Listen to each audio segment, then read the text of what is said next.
नमस्कार मित्रों, आज एक्साइज की ऑडिट रिपोर्ट दिल्ली विधानसभा के पटल पर रखी गई, पेश की गई।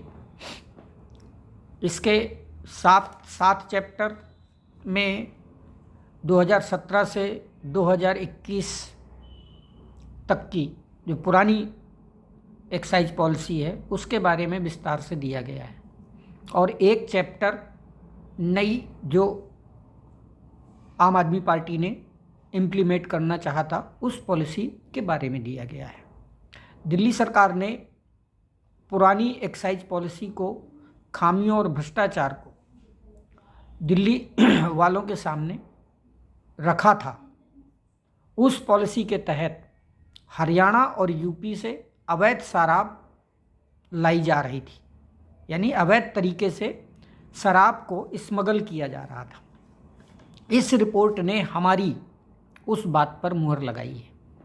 जो आज जो मौजूदा करंट समय में जो ये एक्साइज पॉलिसी का जो सीएजी रिपोर्ट सदन में रखी गई है विधानसभा के, कितनी शराब बेची जा रही थी, उस पर कितना भ्रष्टाचार हुआ था, यह रिपोर्ट बताती है कि 28% से भी ज़्यादा भ्रष्टाचार ठेकेदार कर रहे थे, जो शराब के ठेका जिनको दिया हुआ था। और वो ठेकेदार कौन है आपको पता है, किसके कहने पे वो ये भ्रष्टाचार कर रहे थे आप सबको पता है।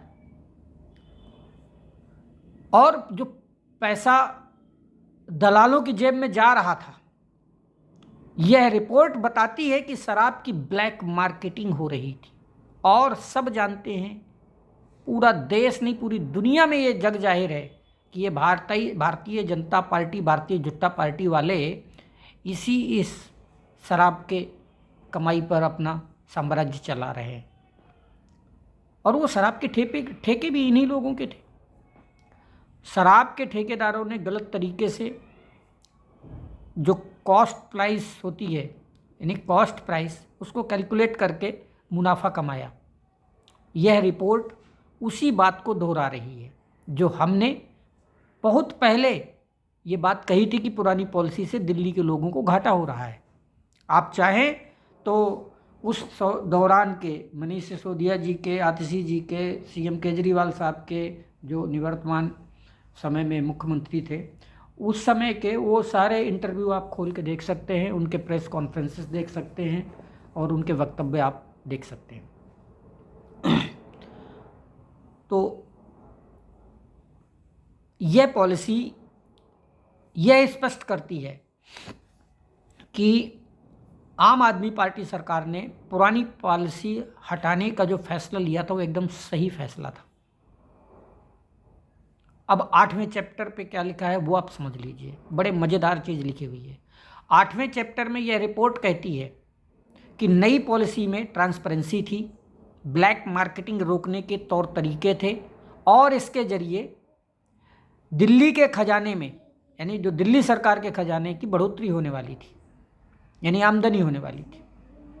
जब यही पॉलिसी पंजाब में आम आदमी पार्टी की सरकार ने लागू की तो वहाँ एक्साइज रेवेन्यू बढ़ा। आप जानकर हैरानी होगी, 2021 से 2025 में इस पॉलिसी के कारण 65% रेवेन्यू बढ़ा है भाई साहब। रिपोर्ट कहती है कि अगर नई पॉलिसी ठीक तरह से लागू होती तो यह एक साल में ही रेवेन्यू बढ़कर 4,108 करोड़ से 8,911 करोड़ हो जाता। ये आंकड़े आज जो सीएजी की रिपोर्ट रखी गई है विधानसभा के पटल पर, उसमें लिखा हुआ है। चैप्टर 8 को ध्यान से पढ़िएगा। मैं पेज नंबर भी बता सकता हूँ, page number 58, page number 59, page number 60, page number 61। यह नई पॉलिसी लागू नहीं हुई, इसलिए 2,000 करोड़ रुपए का रेवेन्यू कम आया। इसकी जांच होनी चाहिए। इसने यानी किन किन लोगों ने इसे लागू नहीं होने दिया, इसके लिए आम आदमी पार्टी 3 लोगों को जिम्मेदार ठहराती है, और ये सही भी है, क्योंकि इन्हीं तीनों लोगों को ज़्यादा परेशानी हुई है और इन्हीं लोगों ने परेशान किया है। आपत्ति भी इन्हीं के जरिए दर्ज की गई थी। पहला, भारतीय जनता पार्टी के द्वारा नियुक्त, केंद्र सरकार द्वारा नियुक्त गृह मंत्रालय के मुखिया अमित शाह जी द्वारा नियुक्त lieutenant governor, central bureau of investigation CBI और एक्सटॉर्शन डिपार्टमेंट अर्थात ED। हमारी मांग है कि इस CAG रिपोर्ट के आधार पर दिल्ली के मौजूदा उपराज्यपाल सक्सेना जी, CBI और ED, इन तीनों पर FIR हो और इनकी कड़ी से कड़ी जांच की जाए।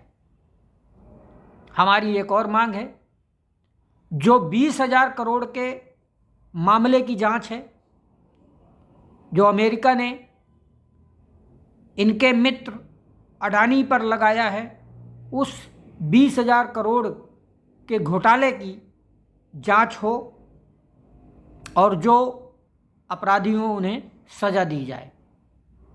मोदी जी ने जिस मामले को व्यक्तिगत मामला कहा था, पूरा देश देख रहा है कि गौतम अडानी ने SECI को घूस देकर SECI को घूस देकर महंगी बिजली बनाने का ठेका लिया। अडानी के इस 20,000 करोड़ के बिजली घोटाले पर अडानी और मौजूदा देश के जो प्रधानमंत्री मोदी हैं उनकी जांच होनी चाहिए। ये हमारी आम आदमी पार्टी की मांग है। धन्यवाद। जय हिंद। ज़्यादा से ज़्यादा इस वीडियो को शेयर करें।